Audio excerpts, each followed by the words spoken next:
Bonjour, bonjour à tous. Bonjour.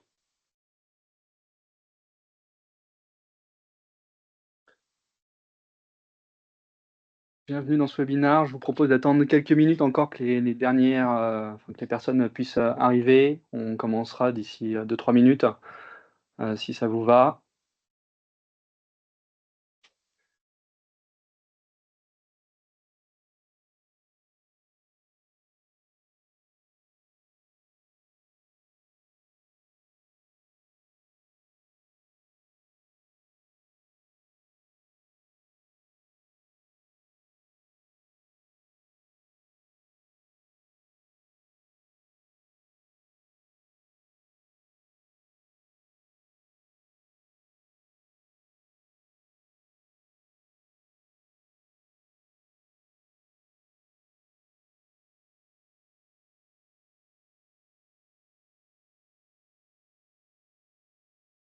Donc, tout au long du webinaire, si vous avez besoin de poser des questions, de pouvoir échanger avec nous, normalement, vous avez une fonctionnalité qui s'appelle Q&R, questions et réponses, que vous pouvez utiliser et qui du coup nous permet de pouvoir échanger avec vous. Vous posez vos questions à travers ce chat. Vous pouvez cocher, si vous le souhaitez, pour être anonyme sur la question, pouvoir cocher la case anonyme. Voilà, n'hésitez pas, Au long de la tout au long de présentation. la présentation, on essaiera de répondre au fil de ce webinaire, et on traitera après derrière les questions à la fin, si possible.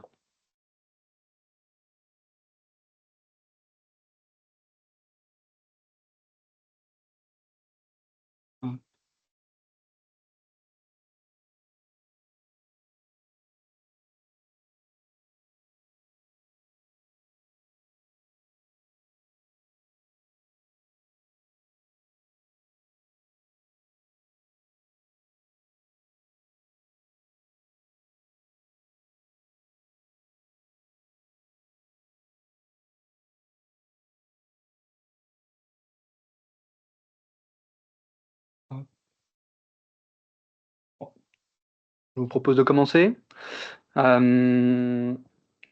Merci déjà pour votre présence. Vous êtes assez nombreux à vous être inscrits et à assister à ce webinaire. Donc merci beaucoup pour cet engouement. Le mois dernier, on a parlé d'instrumentation, de sous-comptage, avec notamment l'apport d'un déploiement IoT à l'échelle d'un patrimoine, à l'échelle d'un parc. Aujourd'hui, on vous propose de prendre un peu de recul avec un sujet un peu moins opérationnel, mais qui, pour nous, est fondamental pour tout propriétaire, gestionnaire ou exploitant d'un parc immobilier, avec donc du coup une présentation sur le schéma directeur énergie et carbone. Donc l'objectif de ce webinaire, c'est de pouvoir vous apporter des premières réponses sur comment construire une feuille de route efficace pour atteindre vos objectifs de performance, et de vous partager quelques retours d'expérience sur les schémas directeurs énergie-carbone qu'on a pu mettre en place ou proposer à nos clients. Donc pour le sommaire, on va rester assez simple. On vous présente en introduction, je vais vous présenter un peu qui est Adviseo, si certains autour de l'assemblée ne nous connaissent pas encore. Quelques éléments autour de nos offres de services. Je ferai un focus sur du coup le contexte et les enjeux et la définition de ce qu'est un schéma directeur énergie-carbone. Ensuite, Jean-Mathieu vous présentera un peu comment on met en place, comment on suit, comment on accompagne l'évolution du schéma directeur énergie-carbone au sein d'une structure, d'une organisation. Et on finira par deux petites études de cas pour vous donner aussi les billes de comment ça a pu se passer chez quelques-uns de nos clients avec des objectifs différents. Donc, Adviso, pour ceux qui nous découvriraient, on a la particularité d'être à la fois éditeur d'une solution SaaS et d'être bureau d'études conseil en performance énergétique. On a été créé en 2015. Aujourd'hui, c'est 130 collaborateurs qui composent la société, 50 energy managers, une présence avec un siège social à Paris, mais une présence aussi nationale avec des agences à Lyon, Marseille et Nantes. C'est plus de 300 clients qui sont accompagnés, c'est plus de 85 millions de mètres carrés qui sont suivis et optimisés à travers notre solution qui s'appelle Savvy, notre OMS, solution de management de l'énergie. Voilà. Et donc, du coup, pour vous donner un ordre de grandeur, notre travail d'énergie manager, parce que le but, c'est pas de vous fournir uniquement une solution de management de l'énergie, c'est aussi de pouvoir travailler sur l'efficacité et l'optimisation de votre patrimoine. Et donc, pour vous donner un ordre de grandeur, le travail de nos énergie managers en 2023, c'était l'effacement de l'équivalent de la ville de la conso électrique annuelle de la ville de Toulouse, pardon, grâce à leurs actions et au travail commun réalisé avec nos clients. En termes de typologie de clients qu'on peut adresser, on a la chance de travailler aujourd'hui avec des clients sur des secteurs variés, aussi bien côté public, avec des communes, des territoires, des départements, jusqu'à l'État, avec du coup l'accompagnement de la direction immobilière de l'État, et des acteurs privés issus de secteurs de l'immobilier, type foncière, asset manager, property, bailleurs sociaux, des acteurs de la santé, avec des EHPAD, des hôpitaux, des investisseurs spécialisés sur les actifs de santé, et du retail, avec les GSA, les GSB, donc les grandes surfaces alimentaires, les grandes surfaces de bricolage, les grandes surfaces spécialisées. Voilà. Le point commun entre tous ces acteurs qu'on accompagne, c'est d'avoir des patrimoines assez importants, ce qui nous permet de pouvoir avoir des leviers et des bénéfices assez importants sur les économies générées sur des parts conséquents. Je vais rapidement vous présenter un peu les 4 grandes briques de services qu'on propose chez Adviseo. Chez nous, à Adviseo, le but, c'est de pouvoir travailler sur la chaîne de valeur de l'optimisation énergétique en passant de la data au terrain. Pour ça, on commence avec une première offre qui est autour de la récupération de données à travers les compteurs, donc les points de livraison généraux et sous comptage, et également l'enrichissement de cette donnée à travers de l'IoT ou de l'interfaçage avec des GTB. Cette donnée, une fois qu'on arrive à la récupérer, l'idée c'est de pouvoir la centraliser et la monitorer. Pour ça, on s'appuie sur un EMS qui est développé en propre par Adviseo depuis plusieurs années, qui s'appelle Savvy, pour pouvoir vous proposer du coup une solution de management de l'énergie. Ensuite, un pôle conseil composé d'une cinquantaine d'énergie managers aujourd'hui, qui nous permet de proposer à nos clients, les accompagner sur l'optimisation de la performance énergétique et carbone de leurs actifs immobiliers de manière efficace et durable. Nos clients que nous accompagnons plus spécifiquement, parfois aussi sur, justement, sujet du jour, le schéma directeur, mais également sur des sujets d'AMO travaux, toujours dans un objectif de s'assurer que la performance et l'optimisation des équipements est au rendez-vous. Et enfin, une dernière brique qu'on a lancée maintenant il y a 2 ans, qui est une brique sur le smart building, avec le développement d'une plateforme SaaS, une seconde plateforme SaaS qui s'appelle Cockpit, qui est une plateforme d'hypervision des systèmes d'automatisme multi-sites. Et l'idée pour notre proposition de valeur là-dessus, c'est de pouvoir proposer à nos clients, au sein d'une seule et même plateforme, une vision unifiée et centralisée de vos systèmes GTB et automates sur une seule et même interface avec un parc hétérogène de GTB connectés. Et donc du coup de pouvoir prendre la main sur ces éléments, sur ces équipements, avec des actions de pilotage à travers cette solution unique.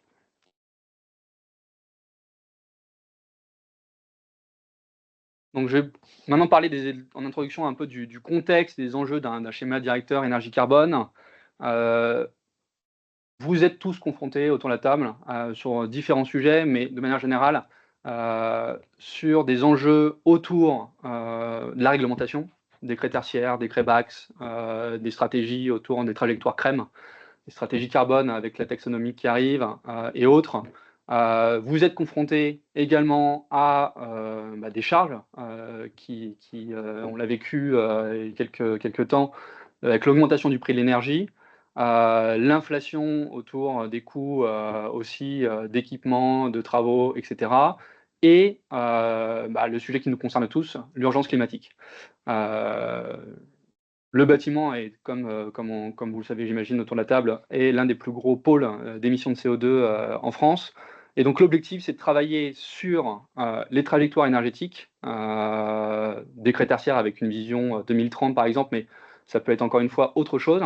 La trajectoire CREM, par exemple, nous emmène jusqu'en 2050, et justement les trajectoires bas carbone. Le but après, c'est de savoir comment ça va vous impacter au sein de vos organisations à différentes échelles, avec soit un travail quotidien avec des directions techniques, des directions d'exploitation, des directions de maintenance, également avec des besoins de pouvoir travailler, de pouvoir reporter ce qui est mis en place à travers justement les orientations RSE et donc les directions RSE ou de développement durable, et la capacité de pouvoir planifier les investissements, puisqu'il y a des coûts pour pouvoir accompagner cette trajectoire énergétique et bas carbone, avec les directions patrimoniales, les directions d'assets et les directions financières. On va rentrer maintenant dans le vif du sujet. Déjà, pouvoir vous définir qu'est-ce qu'un schéma directeur énergie et carbone. Donc pour nous, c'est un plan stratégique qui vise à orienter et structurer la gestion de l'énergie et des émissions de gaz à effet de serre au sein d'une organisation. Le but, c'est de vous construire un outil qui doit vous permettre d'avoir une vision d'ensemble, d'orientation stratégique et de planification, et ce qui s'adresse en priorité à des directeurs d'énergie, à des directeurs de patrimoine immobilier et à des directions générales. Pour nous, c'est un outil qui est essentiel pour pouvoir s'engager dans une stratégie de réduction de consommation et de décarbonation de son patrimoine, avec l'étude du coup, de différents scénarios selon les objectifs internes et externes de l'organisation. On y reviendra après plus en détail sur les différentes étapes du schéma directeur énergie carbone, mais du coup de pouvoir avoir un objectif interne et externe à votre organisation et des cibles à atteindre en fonction des priorités que vous vous fixez. Ça va vous permettre de pouvoir fournir une évaluation et une vision sur les investissements qui vont être nécessaires, les coûts opérationnels et également, bien sûr, les subventions qui sont disponibles au moment où on se parle. Le schéma directeur énergie carbone, ça suit une démarche qui est assez structurée, qui comprend donc plusieurs étapes clés, 4 étapes clés. 1, la définition des objectifs, donc c'est comprendre et fixer des cibles à court, moyen et long terme en matière de réduction des consommations énergétiques et des émissions de gaz à effet de serre, encore une fois réglementaire ou interne. Deuxièmement, réaliser un diagnostic de l'état actuel pour pouvoir savoir sur quelle cible on va aller. Donc réaliser un état des lieux complet pour reposer les bases et connaître les écarts d'objectifs. 3, l'identification des scénarios, donc c'est établir les trajectoires pour l'ensemble des enjeux. Le but ici, c'est de croiser les objectifs, les capacités d'investissement, la stratégie de l'organisation de son patrimoine, pour définir, je dirais, le meilleur chemin pour y arriver. Alors, bien sûr, il n'y a pas un seul chemin et on reviendra là-dessus tout à l'heure. Et enfin, la trajectoire, donc c'est le suivi, la définition de cette trajectoire, mais surtout le suivi et l'évaluation de ce qui est mis en place. Et donc ça, c'est la mise en place d'un process de déploiement opérationnel qui va nous permettre de pouvoir piloter et garantir la performance des immeubles en quantifiant annuellement les résultats des actions qui ont été mises en œuvre ou les travaux qui ont été mis en œuvre, et donc avec une mise à jour annuelle de l'ensemble des enjeux. Donc, comme je disais, l'objectif du schéma directeur, c'est de vous permettre de pouvoir planifier vos investissements à court, moyen et long terme et d'avoir une feuille de route qui soit claire pour atteindre ces objectifs. La mise en place de schéma directeur, pour nous, elle est essentielle pour plusieurs raisons. Les principales motivations chez nos clients, c'est 1, bien sûr, on en a parlé tout à l'heure, c'est le changement climatique, lutter contre le changement climatique, donc réduire l'empreinte carbone de vos actifs. 2, pouvoir répondre aux exigences réglementaires, anticiper les futures normes. Donc un schéma directeur, ça vous permet en fait d'avoir les cartes pour se mettre en conformité avec la réglementation actuelle et de se préparer aux évolutions futures, que vous avez pour la plupart d'entre vous en tête, typiquement le décret tertiaire, mais il y a également d'autres objectifs à prendre en compte. Je parlais tout à l'heure des trajectoires carbone avec l'outil CREM, de la taxonomie, des lois APER, si vous avez si vous êtes sur la partie autoconsommation, et notamment les principaux intéressés sont la partie commerce avec, ou en tout cas avec des propriétaires ou exploitants avec des surfaces de parking supérieures à 1500 m² qui doivent couvrir du coup ces surfaces par du panneau photovoltaïque. Ensuite, c'est accroître la résilience face aux fluctuations des prix de l'énergie. Donc là, c'est votre dépendance aux énergies fossiles qui expose du coup votre organisation à la volatilité des prix de l'énergie, ce qui peut forcément impacter lourdement votre budget. Et enfin, c'est améliorer l'image de l'organisation, donc attirer les parties prenantes responsables. Quand je dis parties prenantes responsables, ça va être les clients, les investisseurs, des partenaires, des citoyens, parce que toutes ces personnes-là, tous ces acteurs sont de plus en plus attentifs aux enjeux environnementaux, à l'engagement des organisations en faveur d'une démarche ESG claire et ambitieuse. J'espère que c'était clair pour tout le monde. Je vous propose de passer maintenant sur le sujet un peu plus opérationnel, sur comment se passe la mise en place, le suivi et l'évolution, et je laisse la parole à Jean-Mathieu. Merci Brice pour cette introduction. Donc oui, moi je vais m'occuper de vous présenter le déroulement opérationnel d'un schéma directeur. Premier point, alors qui intervient dans la création, la mise en place et le suivi d'un schéma directeur? Ce qu'il faut savoir, c'est que le schéma directeur, ça engage l'ensemble de l'entreprise parce qu'on va faire appel à différentes compétences. Premier acteur, c'est la direction générale, voilà, ou les donneurs d'ordre en fonction de la typologie de structure, si vous êtes une structure privée ou une collectivité. Voilà, les donneurs d'ordre sont partie prenante du schéma directeur. Pourquoi? Parce que c'est eux qui vont définir les orientations stratégiques en termes de réduction énergie, en termes de réduction carbone. Et c'est eux, voilà, qui vont inculquer la démarche au sein des autres équipes opérationnelles. Deuxième point pour la direction générale, c'est eux qui vont valider les orientations du schéma directeur. Donc ça, on y reviendra, voilà, quand on vient à l'étape des décisions, ce sera leur rôle de trancher. Le deuxième rôle, alors qu'on a appelé consultant schéma directeur, alors voilà, ça peut être une ressource en interne au sein de vos structures, ça peut être voilà, quelqu'un d'externe qui apporte des compétences qui n'existent pas au sein de vos structures. Lui, son rôle, en fait, ça va être d'être le lien entre les différents pôles chez le client ou dans la structure et accompagner dans la définition des objectifs par rapport à ces connaissances des enjeux réglementaires et des données qui pourront lui être données par les directions techniques RSE. Il va avoir la charge de créer les outils qui vont permettre de suivre le schéma directeur et d'implémenter ces outils dans l'organisation globale de la structure. Et notamment, il a aussi le rôle d'animer, en fait, de s'assurer que le schéma directeur est suivi de fait dans sa réalisation. Autre interlocuteur, ça va être les directions techniques et ou RSE, si elles existent au sein de la structure. Eux, qu'est-ce qu'ils vont apporter? Ça va être la connaissance du patrimoine. Et voilà, ils connaissent les installations, ils connaissent les consommations du bâtiment et ça apporte une vision terrain, qui est, primordiale pour le schéma directeur et c'est également eux qui vont porter les engagements de la direction générale et qui vont les transcrire à travers des objectifs. Enfin et comme Brice l'a dit, voilà, la direction financière ou l'asset est aussi partie prenante, parce que c'est eux qui sont chargés d'établir, les budgets, voilà et de déterminer la capacité à investir, sur les actifs et un peu plus opérationnel, ils vont aussi participer aux arbitrages. On verra quand on parlera des scénarios. Voilà, Brice l'a dit, il y a différents chemins pour arriver aux objectifs et notamment ils apportent cette vision financière. Alors, c'est les 4 principaux, hein, en fonction de votre structure, voilà, il peut y avoir d'autres participants. Je pense notamment parfois à des directions de l'innovation, voilà, pour tester des solutions innovantes.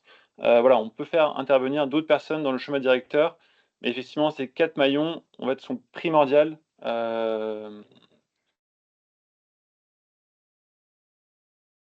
Ensuite, on a découpé le schéma directeur en étapes clés. Les 3 premières, c'est ce qu'on va appeler le cadrage de la mission. Alors, qui va intervenir pendant cette période de cadrage? Alors, ça va principalement être ce qu'on a appelé le consultant schéma directeur et les directions techniques et RSE qui portent les engagements de la direction. Alors, la première étape, c'est faire le point sur mes données patrimoniales. Alors, par données patrimoniales, on verra plus tard, on entend consommation d'énergie de mes actifs, les données techniques, audit. L'idée ici, dans cette première étape, c'est de recenser ce qui est à ma disposition sans forcément transformer la donnée. Hem, Deuxième étape, en fait, fort de cet état des lieux de mes connaissances et au regard des réglementations, ça va être de définir les objectifs. Je vais recenser les obligations réglementaires qui incombent à ma structure et en fonction de la stratégie du client, je vais définir un certain nombre d'objectifs que je vais transformer en cibles chiffrées à atteindre à une échéance que je définirai également.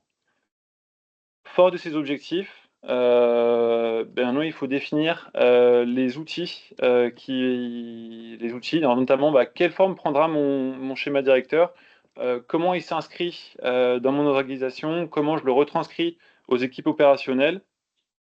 Ce qui est important de se dire à ce stade-là, c'est que chaque structure, en fonction de ses objectifs, chaque structure aura des objectifs différents. Et donc en fait, l'outil, schéma directeur ne peut pas être le même, pour 2 clients. Voilà, en fait, chaque schéma directeur sera spécifique à chaque client.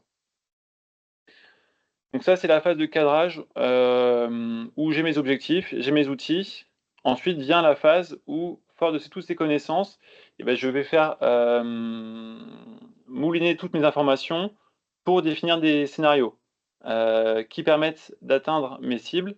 En fait, les scénarios, on va en avoir plusieurs. Pourquoi? Parce qu'il existe différentes, façons d'atterrir à une cible. Ces différents scénarios, voilà, ils sont basés, sur différents, investissements. Vient ensuite, une fois que j'ai défini tous mes scénarios, alors en fait, je peux pas les suivre en parallèle. Donc c'est là où vient une phase, en fait, d'arbitrage entre ces différents scénarios. On verra quels critères peuvent être pris en compte, pardon, pour choisir, en fait, un scénario qui deviendra ma trajectoire à suivre pour atteindre mes objectifs et mes cibles. Une fois que j'ai défini ma trajectoire, vient l'étape de déploiement. Donc là, en fait, jusqu'à maintenant, c'était un travail très théorique. Voilà, les 5 premières étapes, c'est un travail très théorique et en fait, à partir de la 6e étape, je mets en branle mon schéma directeur et il est pris en main par les équipes opérationnelles et il est déployé. Le schéma directeur, c'est pas un document, figé dans le temps, voilà, c'est vraiment une feuille de route qui est amenée à évoluer et donc en fait, une fois que je l'ai déployé, à intervalles réguliers je vais faire le point sur, est-ce que la stratégie que j'ai mis en place, porte ses fruits? Donc à intervalles réguliers, c'est ce qu'on étape l'étape 7, suivre mon schéma directeur, c'est faire des points. Est-ce que, voilà, l'atteinte de mes cibles par rapport à la stratégie que j'ai déployée, est en bonne voie? Et éventuellement, on reviendra, à l'étape 4 si on se rend compte que, la stratégie déployée ne me permet pas d'atteindre mes objectifs. Voilà, on peut repartir aux étapes précédentes, repartir sur les scénarios, refaire des arbitrages et redéployer mon schéma directeur.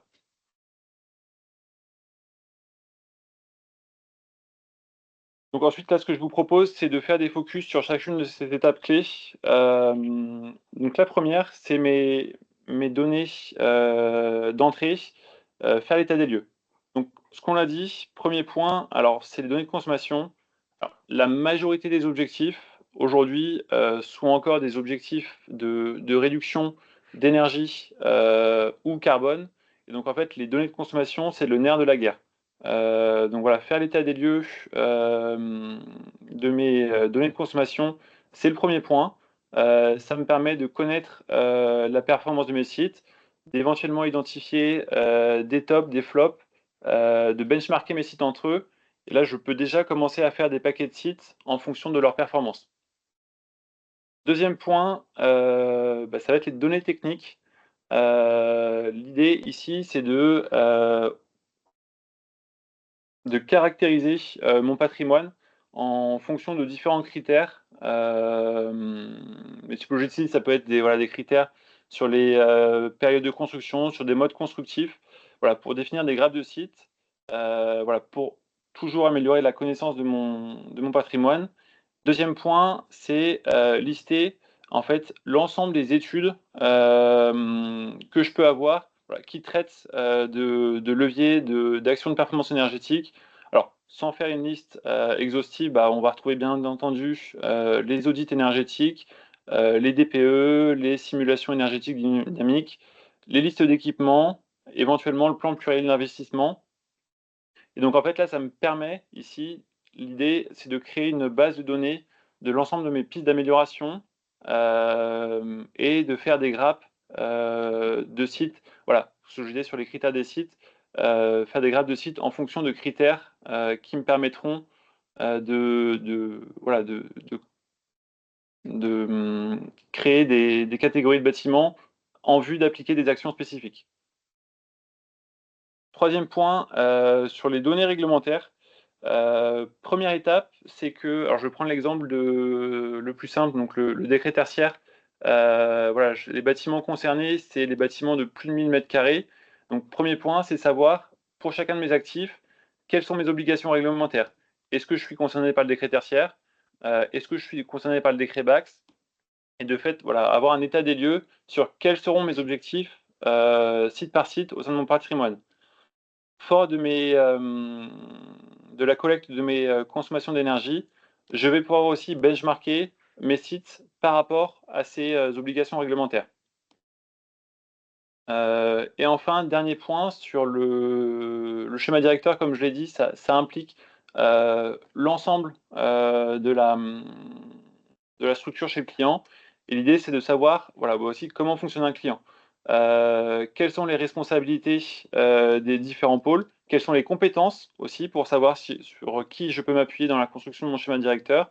Et quels sont les processus de validation, les processus de lancement des travaux, voilà, chez qui valide les budgets, qui valide les travaux? Et en fait, avoir cette vision exhaustive du fonctionnement du client, ça permettra derrière, en fait, de faciliter le déploiement du schéma directeur. Alors, ce qu'on voit ici, c'est que ça fait beaucoup de données à récupérer,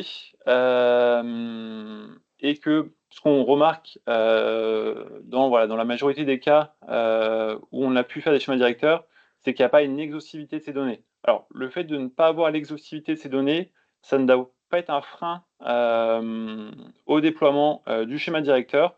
En fait, voilà, on peut définir, soit des actions pour venir compléter ces trous de données. Alors, quelques exemples que je peux vous donner, c'est, pour un bailleur avec aller chercher des mandats de consommation, mandats de télérelève qui permettent de collecter auprès des distributeurs type Enedis, GRDF, les données de consommation. Ça peut être des échanges avec les exploitants pour avoir une mise à jour sur la liste des équipements. Et voilà, et quand bien même je n'arrive pas à avoir ces informations, en fait, je peux mettre en place des hypothèses qui viendront compléter mes données. Notamment, on a voilà, le baromètre de l'OID qui donne des niveaux de performance sur différentes typologies de sites. Nous-mêmes, au sein d'Adviseo, on a défini sur la base des données des sites présents sur CEVI, on a établi un référentiel énergie carbone, en fait, sur la base des données contenues sur Adviseo, voilà, complémentaire à celui de l'OID. Donc en fait, le schéma directeur, c'est un processus d'amélioration continue. Donc ces hypothèses, il faut les prendre. Elles font partie du schéma directeur. Et en fait, dans le processus d'amélioration continue, je vais venir compléter ces hypothèses au fur et à mesure avec des données que j'aurais pu récupérer sur site.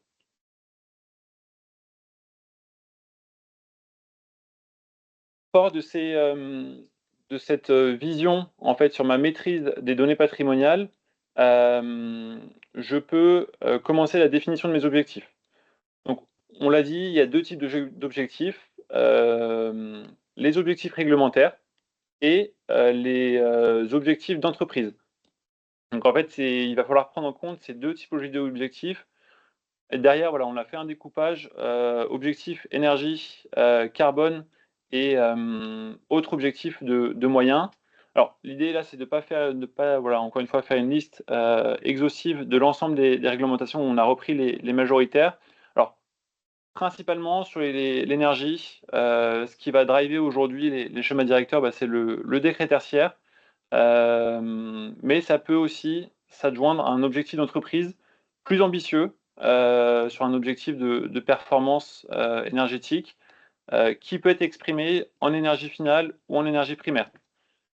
Sur le carbone, bah, effectivement, on a pléthore de réglementations, qui visent à réduire fortement, le carbone au sein des bâtiments. Et on peut aussi avoir des objectifs d'entreprise, personnalisés, toujours là, plus ambitieux, ou même, voilà, sans le chiffrer, un objectif non chiffré, se passer d'un vecteur énergétique, voilà, le gaz, le fioul, aujourd'hui, à 5 ans, je ne veux plus de gaz sur mon patrimoine. On va aussi avoir, d'autres objectifs de moyens, notamment, alors Brice a parlé du décret Bax et des, gaz, les F-gaz sur les gaz, frigorigènes, sur les ombrières photovoltaïques pour le retail. On peut aussi avoir des objectifs d'entreprise, et c'est là où on évoquait la RSE, sur, de l'économie circulaire, sur de la réutilisation de matériaux, sur, X de matériaux biosourcés dans mes, projets de rénovation. Voilà, il y a différentes typologies d'objectifs et là, ce qu'on voit, et bah, c'est que ça fait beaucoup d'objectifs. Généralement, voilà, d'expérience, on va être entre, 7, 8 à parfois 10 objectifs, définis au sein d'une structure. Alors c'est très difficile à suivre. Pourquoi? Parce que, ils ont tous leur subtilité et donc ce qu'on préconise dans le schéma directeur, c'est de les, concaténer en cibles. Voilà, une cible sur la performance énergétique, une cible sur le carbone.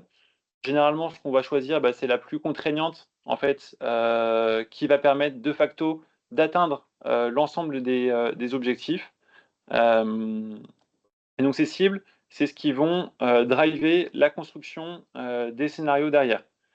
Alors, il faut noter que parfois, là, on a quand même des objectifs, qui peuvent être, antinomiques, notamment, et puis je vais revenir sur voilà, les objectifs, en énergie primaire, et voilà, se passer effectivement, objectif en énergie primaire, où l'électricité est desservie et si je veux réduire, le carbone de mon parc, effectivement, voilà, il y a parfois des objectifs qui sont antinomiques. Donc au maximum, les cibles, dans l'idée, c'est d'en retenir une sur l'énergie, une sur le carbone. Parfois, voilà, c'est effectivement, il y a des cas où c'est pas possible, mais c'est de limiter, voilà, ce nombre de cibles et les objectifs de moyens, en fait, seront, pris en compte dans les scénarios qui atteindront ces cibles.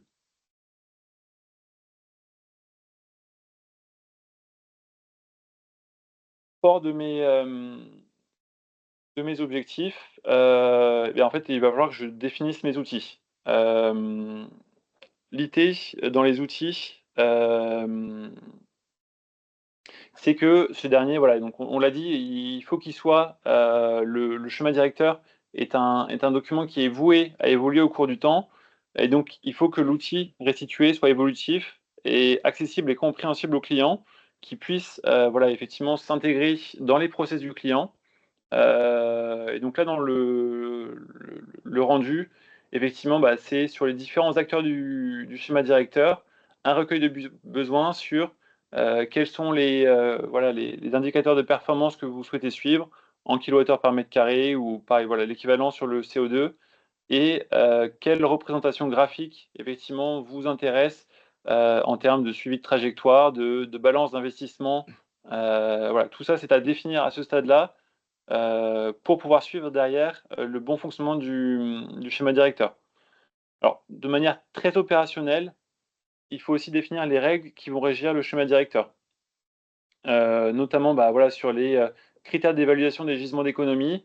Est-ce que, je définis, voilà, l'idée derrière, c'est est-ce que je définis, une quinzaine d'actions auxquelles j'associe un pourcentage d'économie ou je veux que mes actions, en fait, soient, toutes caractérisées par rapport à des puissances d'équipement? Voilà. En fonction de mes données patrimoniales, effectivement, il faut que je définisse les critères qui vont me permettre d'évaluer mes gisements d'économie. Le Brice le disait, sur la volatilité du coût de l'énergie, voilà, et ben, il faut aussi que je définisse, sur la période de mon schéma directeur, les évolutions du coût de l'énergie, les évolutions des équivalents carbone des énergies, et enfin, alors, voilà, aussi des méthodologies de calcul, des gains des leviers, notamment, bah, en fait, certaines actions, voilà, se recoupent entre elles. Est-ce que je prends en compte des gains, des synergies entre les actions? Est-ce que je ne les prends pas en compte? Voilà, tout ça, c'est à définir pour s'assurer qu'en fait le rendu conviendra, au client. Ensuite, sur les responsabilités, des différents acteurs, donc là, voilà, il faut définir quelles sont les responsabilités. Donc on a évoqué l'exemple d'une matrice de responsabilité RACI. Sur les étapes clés, donc là, les 7 étapes qu'on a vues, qui intervient, qui valide, qui construit, c'est important, voilà, de le définir tout au début du schéma directeur. Et enfin, le planning, donc à moyen terme, sur la définition de mes scénarios, mais aussi à long terme sur mon schéma directeur. En fait, c'est une vision long terme. Est-ce que je la veux à 5 ans? Est-ce que je la veux à 10 ans? Voilà, tout ça, c'est à définir au début. Heu, donc à cette étape-là, j'ai cadré ma mission, j'ai mes bases de données, sur les consommations, sur mes actifs et sur mes leviers. Et donc là, avant de construire les scénarios, il y a une étape où on va essayer, sur l'ensemble de mes leviers, de capitaliser sur ce que j'ai, en fait, pour, bah, identifier, quels sont mes gisements les plus importants. Est-ce que ces gisements, les plus importants peuvent faire l'objet d'actions massifiables à une partie, voire à l'entièreté de mon patrimoine? Comment est-ce que je peux, lier des actions entre elles, pour rationaliser le coût des travaux? En fait, ça va me permettre de définir, des bouquets d'actions, qui ont des synergies entre eux. Bah, l'exemple, voilà, si je remplace une pompe, penser à changer la régulation, en fait, dans la chaufferie, bah, voilà, ce que les 2 vont de pair. Également, ça va me permettre de procéder aux premiers arbitrages. Donc notamment là, je vous invite à regarder le graphique qu'on a mis sur le côté. Alors c'est quelque chose qu'on a fait pour un client, sur la base de simulation. Voilà, en fait, on a défini une trentaine d'actions types et en fait, on regarde en fonction, le gain moyen par mètre carré de ces actions, en fonction du gain économie par euro investi et en fait, ça nous permet de définir des paquets d'actions. Donc là, par exemple, le paquet, en bleu clair, en fait, c'est des actions où j'économise beaucoup d'énergie par euro investi et donc là, en fait, c'est des actions que je peux prioriser sur l'ensemble de mon parc. Je vais avoir aussi, des actions avec des très gros gains, voilà, que je peux mettre en place dans un second temps et enfin, j'ai des actions qui me permettent de gagner un peu moins d'énergie et avec un fort investissement. Donc ça, c'est des actions que je peux voir plutôt à moyen, voire long terme. Donc en fait, à ce stade-là, je peux déjà prioriser, arbitrer sur la mise en place de certaines actions. Fort de ce constat, par rapport à mes objectifs, déjà, je peux voir aussi en fonction des leviers que je vais avoir, est-ce que mes cibles sont atteintes? Est-ce qu'il faut que j'aille plus loin? Est-ce qu'il faut que j'identifie, d'autres pistes de réduction pour atteindre mes objectifs? Ça, c'est le constat que je peux faire. Donc une fois que voilà, j'ai fait le point sur mes leviers, je peux me lancer dans la définition de mes scénarios. Donc les scénarios, peuvent être établis, voilà, en fonction de différents critères. Voilà, il n'y a pas de règle précise, ça, ce sera aussi ça peut être quelque chose qui peut être discuté, au moment où je fais les scénarios. C'est, est-ce que je définis mes scénarios en fonction du volume d'investissement, en priorisant certaines solutions techniques? Par exemple, je priorise le bâti, je priorise, le remplacement de mes productions, de chaud et de froid. Ou en fonction d'un objectif du client. Heu, voilà, l'exemple, on a pris certains exemples. Donc là, si je regarde mon scénario numéro 3, en fait, qui ne me permet pas d'atteindre ma cible, voilà, bah, c'est un scénario plutôt basé sur un volume d'investissement faible, où je vais plutôt prioriser l'énergie management. Un scénario numéro 2, là où effectivement je vais plutôt investir très fortement au début pour m'assurer l'atteinte de ma cible, et cetera, et cetera. Voilà, on a différentes façons de voir les scénarios. Donc là, on vous présente la vision en énergie. Évidemment, derrière, c'est vrai qu'on là, on ne peut pas le montrer, mais il faut qu'il y ait l'équivalent aussi en CO2, et ces 2 visions sont toujours à croiser. Voilà, la vision énergie et carbone sont à croiser. Ce qu'on voit à travers ce graphique, bah, c'est que tous les scénarios, en fait, ne permettent pas d'atteindre les cibles, et il va falloir procéder à des arbitrages. Est-ce que je revois mes objectifs? Est-ce que je ferme des sites? Voilà, si je vois que parmi mes flops, il y a certains sites que je n'arrive, ou malgré d'efforts d'investissement, je n'arrive pas à atteindre ma cible. Est-ce qu'il faut que je mette en place une stratégie de cession, de fermeture de site, de rationalisation de mon patrimoine? Donc là, on est très fortement dans la démarche d'arbitrage, et une fois ces arbitrages établis, en fait, il ne me restera qu'un scénario, et ce scénario deviendra ma trajectoire. Une fois que j'ai ma trajectoire, bah, voilà, le travail théorique, hop là, pardon. Le travail théorique, en fait, est, on va dire, finalisé, et maintenant, alors, on arrive à l'étape cruciale du schéma directeur, à savoir le déploiement.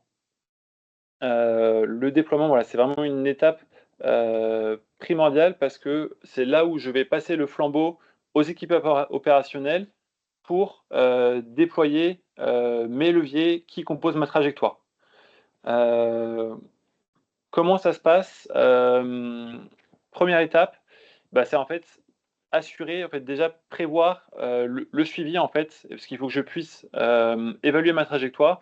Donc c'est mettre en place des KPI. Voilà, on a différents, soit sur des niveaux de performance, sur les nombres de leviers identifiés versus le nombre de leviers réalisés dans les faits. Aussi, voilà, bah, s'assurer du respect du budget. Une fois que j'ai défini mes moyens de suivre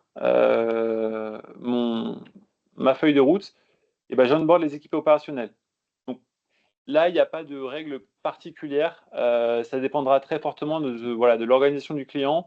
Est-ce que ça s'intègre dans un plan pluriannuel d'investissement? Est-ce que voilà, c'est des réunions à faire avec les opérationnels pour leur donner la liste des leviers, voilà, qu'ils auront à mettre en place? Voilà, comment je m'assure que les actions, les leviers soient bien pris en compte, soient bien compris par les équipes? Voilà, donc là, il y a une phase aussi de pédagogie à prévoir, et derrière, bah, en fait, voilà, je définis, alors en parallèle, les canaux d'échange, les différents points d'avancement, en fait, qui me permettront de, de m'assurer que les équipes opérationnelles ont bien pris en compte, se sont bien investis dans le déploiement de la trajectoire. Quelques recommandations, alors surtout valables tout au long du schéma directeur, mais encore plus sur les premières années. En fait, pourquoi sur les premières années? Parce que c'est là où je vais tester ma trajectoire. Donc c'est accompagner les opérationnels voilà, à travers ce qu'on peut appeler le commissionnement, suivre les travaux, que ce soit en phase de pré-travaux, pendant les travaux, après les travaux, instrumenter mes sites éventuellement pour s'assurer qu'en fait les gains que j'attendais de ce levier soient bien atteints, et aussi, bah, en fait, réaliser des REX. On parlait d'actions massifiables, on parlait d'actions agrogisement. en fait, il est très intéressant de s'assurer qu'en fait ces leviers portent leurs fruits pour derrière, en fait, soit revoir ma stratégie ou la conforter.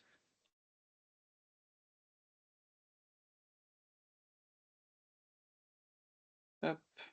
Et donc,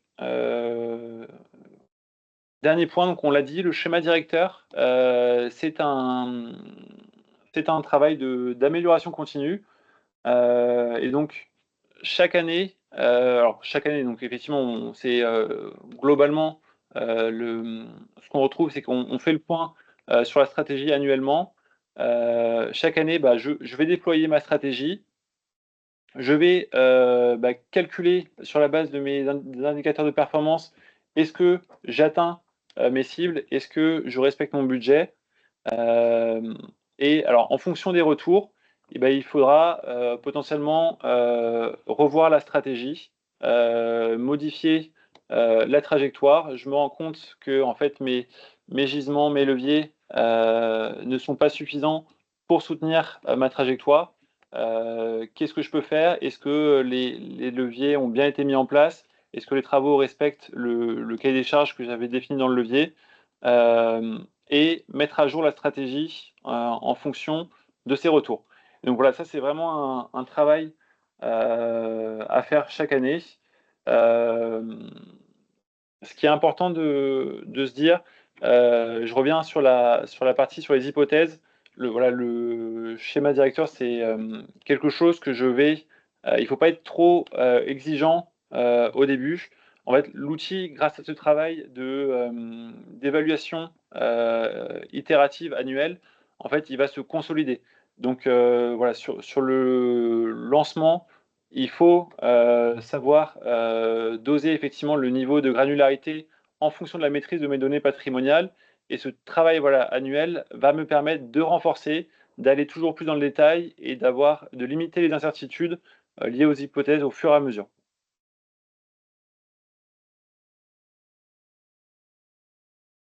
Alors rapidement, pour avoir le temps pour les questions, 2 études de cas. Donc la première, sur un schéma directeur très opérationnel.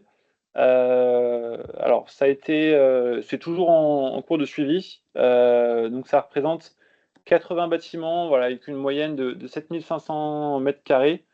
Le schéma directeur est essentiellement d'arriver, voilà, par les objectifs du décret tertiaire à l'horizon 2030, et à cela s'ajoute effectivement un objectif de décarbonation du parc.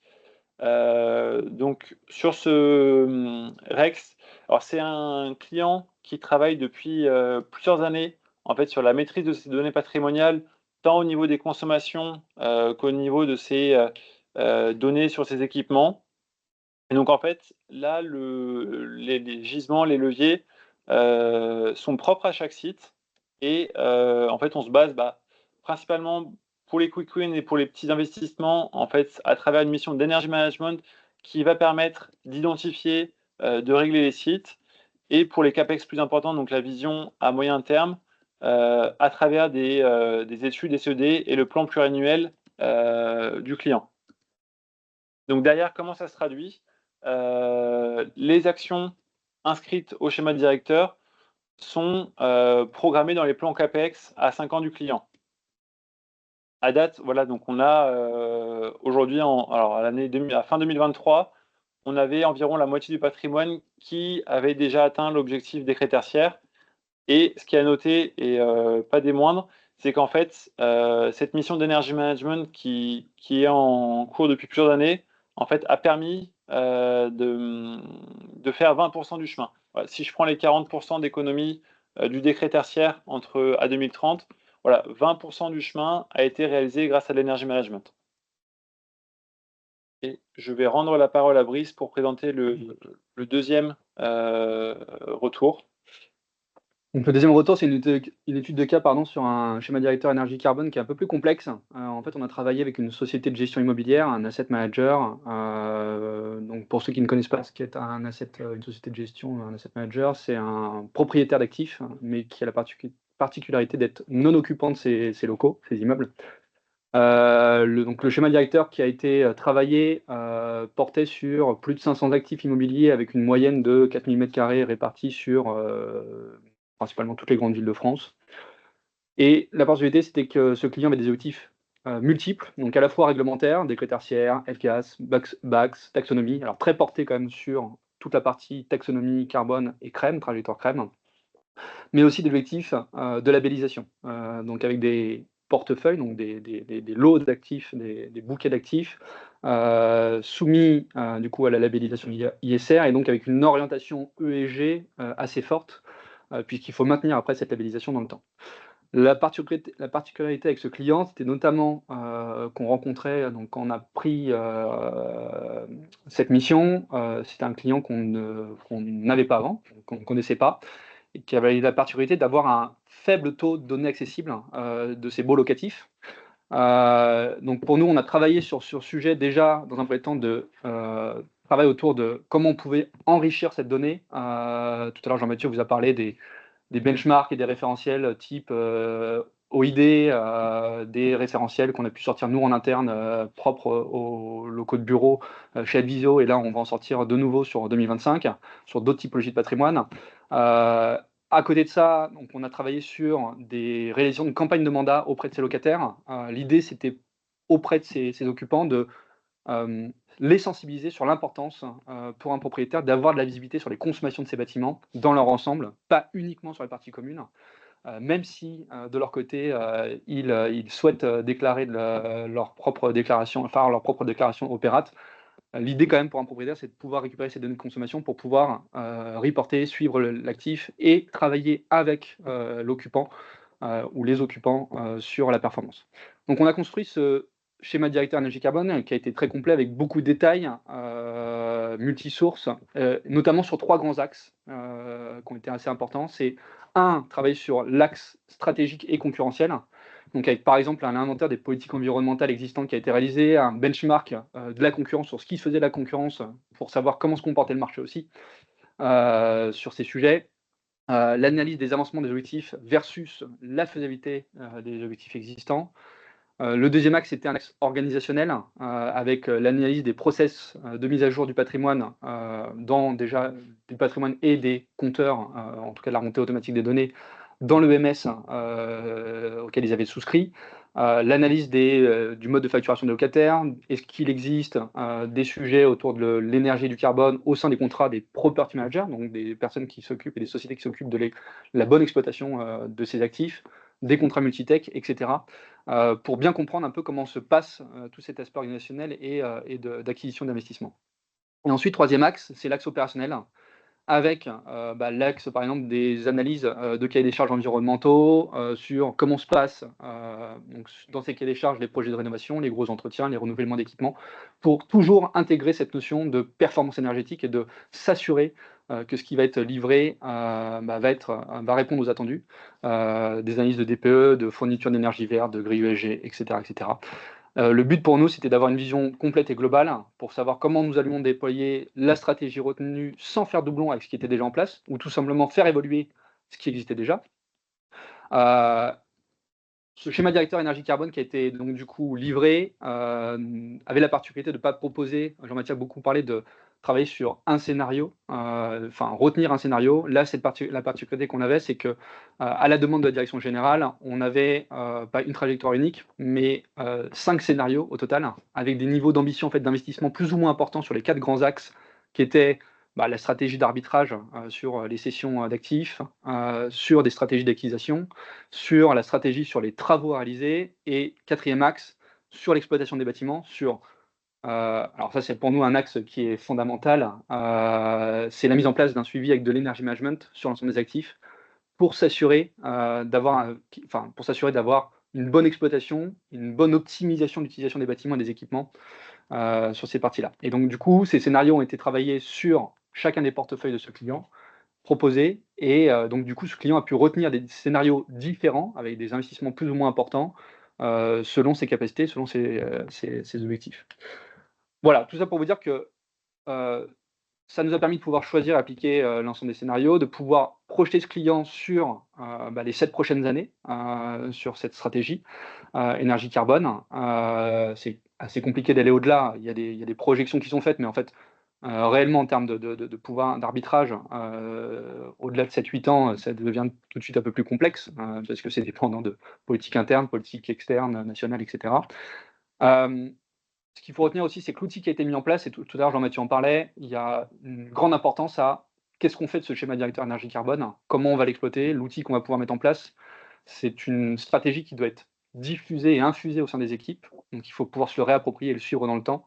Donc l'outil qui a été mis en place reposait sur un outil qui était accessible du coup à certains collaborateurs, c'est un outil de BI, Power BI pour pas le citer, afin de pouvoir projeter et faire évoluer les trajectoires de l'outil, et qui était basé sur, bien sûr, un énorme fichier Excel de base de données, puisque quand même Excel reste une grande source, un bel outil pour pouvoir travailler tous ces sujets. Donc voilà, nous, vous l'aurez compris, on est sur un cas spécifique de schéma directeur énergie carbone. Comme disait Jean-Mathieu, il n'y a pas de schéma directeur réplicable pour tous les clients, on s'adapte. Mais l'idée, c'est de pouvoir vous proposer tous ces éléments-là.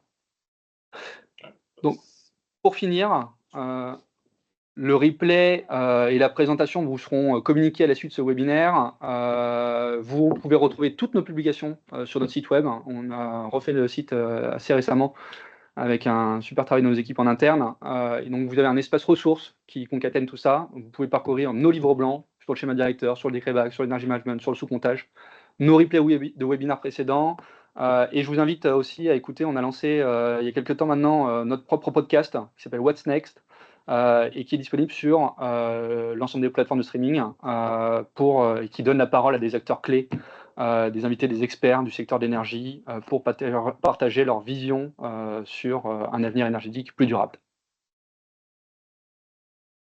Merci beaucoup pour votre écoute. Oui, le mot de la fin, Brice l'a dit à la fin de son Rex, c'est qu'il n'y a pas une réponse au schéma directeur. Il y a un schéma directeur par client. Ouais. On a quelques questions du coup on va profiter sur les quelques minutes qui restent. On a quelques questions sur la partie questions-réponses, sur le champ commentaire. Donc, on nous a posé la question sur quelle est la différence avec l'ISO 50001. J'ai tenté de répondre à cette question pour nous, et je laisserai compléter Jean-Mathieu, mais la grosse différence entre le schéma directeur énergie carbone et la norme ISO 50001, c'est vraiment deux approches qui sont différentes, qui peuvent être totalement complémentaires. L'idée, c'est effectivement d'améliorer la performance énergétique, réduire les émissions de carbone. Mais là où le schéma directeur est un plan d'action stratégique à long terme pour la gestion de l'énergie et la réduction des émissions de CO2, l'ISO 50001, effectivement, est plutôt conçu pour aider les entreprises à systématiser, améliorer leur efficacité énergétique au quotidien grâce à un cadre qui est structuré, qui est normé, mais avec une vision du coup plutôt court terme. Et on retrouve effectivement entre le schéma directeur et l'ISO 50001 cette notion d'amélioration continue d'année en année où on va venir revoir la stratégie avec une vision plutôt court-termiste pour l'ISO 50001 et moyen terme, long terme pour le schéma directeur. Ouais. Une question de Madame Lefebvre. Est-ce que vous avez des actions de performance qui sont en lien les unes aux autres par rapport aux autres afin d'établir une cohérence dans la rénovation? Exemple, isolation thermique, effectivement, plus ventilation. Oui, alors ça c'est le travail sur les scénarios. Quand on va construire les scénarios, l'idée c'est qu'il y ait une cohérence dans la suite des actions, voilà, échelonnées dans le temps. Notamment, alors je vois effectivement l'exemple de l'isolation ou même du travail sur le bâti. C'est généralement quelque chose qu'on va préconiser dans un premier temps, malgré le fort coût d'investissement. Pourquoi? Parce qu'en fait, cette isolation, derrière, va me permettre de réduire mes besoins. Qui dit réduction de besoins, dit besoin en chauffage moindre, donc dimensionnement de mes installations de production de chauffage, de ventilation, de climatisation moindre.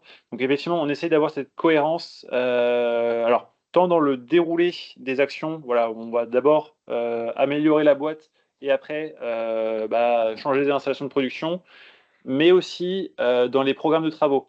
Ce que je disais dans l'exemple, voilà, si on propose le remplacement des pompes, nous, on va préconiser d'aller chercher le surinvestissement, de reprise de la régulation. Voilà, pareil sur du relamping LED ou sur du relamping, ne pas se limiter au relamping, aller chercher le surinvestissement pour avoir la couche de régulation qui me permettrait de mettre des programmes horaires, éventuellement de la gradation par rapport à de la luminosité extérieure. Voilà, les scénarios, on essaye d'avoir cette cohérence dans le déroulé des investissements au regard des objectifs. Autre question, prenez-vous en compte les modulations des objectifs du décret tertiaire? Alors, par modulation, je suppose que c'est les dossiers de modulation, voilà, quand on a du mal à atteindre le -40% à 2030 et encore plus avec les -50 et -60%, voilà, on a cette possibilité de venir moduler les objectifs et donc voilà, grosso modo de les abaisser. Alors, dans un premier temps, dans la première version qu'on va faire des scénarios, on va essayer autant faire se peut, de pas se fermer de porte et voilà, de pas prendre en compte ces modulations et derrière, on va devoir de faire une, liste exhaustive des, améliorations, des leviers qui permettraient d'atteindre l'objectif. Voilà, maintenant si on se rend compte au cours des arbitrages, donc voilà, ça c'est on va dire le point de vue Adviseo, on essaye autant que faire se peut de ne pas prendre en compte dans un premier temps ces modulations. Voilà, maintenant, quand on en vient aux arbitrages, et qu'on se rend compte que certaines, leviers ne sont pas viables économiquement ou que les budgets ne suivent pas, bah, effectivement, dans le travail d'amélioration continue, de suivi, voilà, ces modulations peuvent être prises en compte. C'est valable, voilà, pour le décret tertiaire, mais aussi on peut penser au décret Bax, voilà, si l'investissement par rapport au gain est trop important. C'est des choses qu'on peut prendre en compte, mais qu'on essaye dans un premier temps, voilà, dans un souci vraiment d'avoir les bâtiments, les plus sobres et les plus optimisés possibles, qu'on va pas forcément prendre en compte dans un premier temps. Combien de temps, donc du coup, autre question, combien de temps, faut-il pour mettre en œuvre donc un schéma directeur énergie carbone? Alors, cette réponse va dépendre, de la complexité, de votre patrimoine et de votre maîtrise des données énergétiques. Alors, ouais, si je vais plutôt répondre à cette question en donnant des fourchettes. Donc voilà, cadrage, donc les 3 premières étapes, voilà, pour un patrimoine, avec des données maîtrisées, voilà, on peut être sur l'ordre de 3 mois et voilà, s'il y a comme le disait, Brice dans son exemple où il y a des, collectes, des actions à faire pour, améliorer la donnée, voilà, on peut aller jusqu'à 6 mois. Donc premier cadrage de la mission, voilà, une fourchette de 3 à 6 mois. Hem Et pour, on va dire la 2e partie sur la définition des scénarios et la trajectoire, voilà, pareil, en fonction, de la complexité du patrimoine et de la littérature sur les audits, sur les leviers existants, voilà, on va être pareil plutôt, de l'ordre de 2 à 6 mois. Donc voilà, c'est pas quelque chose qui se sort en un claquement de doigts. On va dire que la fourchette peut être pour une première version de 6 mois à 1 an. Alors en fonction de la maîtrise et de la complexité du patrimoine L'organisation. et de l'organisation. Ouais. Heu, Ensuite, on avait du coup une dernière question qui était: avez-vous des relais sur la Belgique? Chez Adviso, donc du coup, on a créé une direction internationale, depuis maintenant 1 an. Aujourd'hui, tout se fait encore depuis la France. On n'a pas d'agence, européenne, en dehors du territoire. Par contre, on échange, et on accompagne, des acteurs européens, sur leurs problématiques, énergétiques, en energy management, sur des solutions de management de l'énergie, type donc solutions EMS, et sur toute cette partie conseil, depuis, nos locaux français. Voilà, avec des déplacements réguliers, justement sur ces pays européens. Très bien, bah, écoute, on a un petit peu dépassé. Merci beaucoup à tous pour, votre participation. On espère que ça vous a donné, des éléments, pour pouvoir, comprendre un peu mieux ce schéma directeur énergie carbone, à quoi il sert, comment s'en servir et comment après derrière surtout le déployer et l'importance de pouvoir, en tirer, de la valeur. Heu Je vous souhaite à tous une très bonne journée. Comme je vous ai précisé, nous vous enverrons du coup le webinar, le replay et toutes ces informations aussi sont disponibles sur notre site web. Merci beaucoup. À très bientôt. Au revoir. Bonne journée. Au revoir.